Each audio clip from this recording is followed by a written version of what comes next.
बोल सांची दरबार की जय। सिया राम।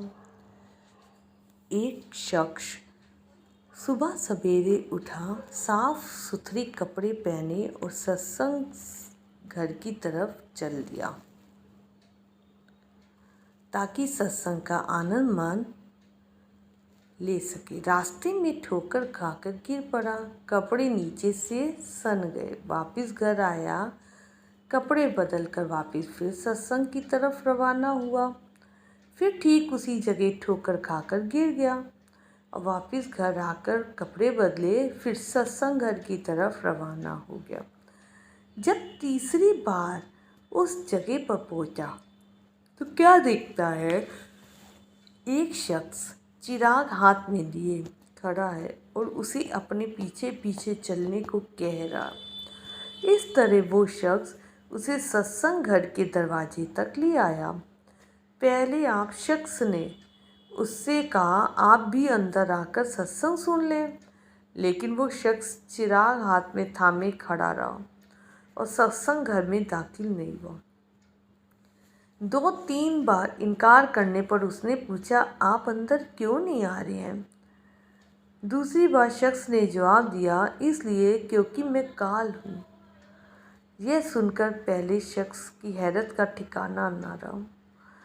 काल ने अपनी बात जारी रखते हुए कहा, मैं ही था जिसने आपको ज़मीन पर गिराया।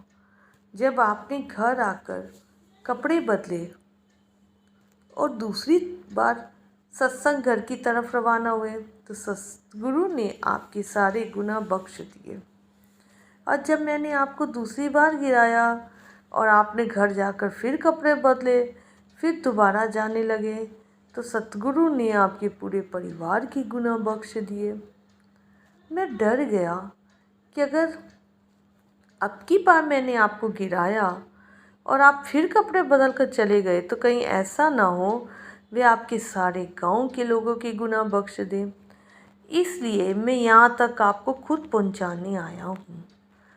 अब हम देखें कि उस शख्स ने 2 बार गिरने के बाद भी हिम्मत नहीं हारी और तीसरी बार फिर पहुँच गया। और हम एक जीव ऐसे हैं, यदि हमारे घर पर कोई मेहमान आ जाए या हमें कोई काम आ जाए, उसके लिए हम सत्संग छोड़ देते हैं, भजन जाप छोड़ देते हैं। क्यों?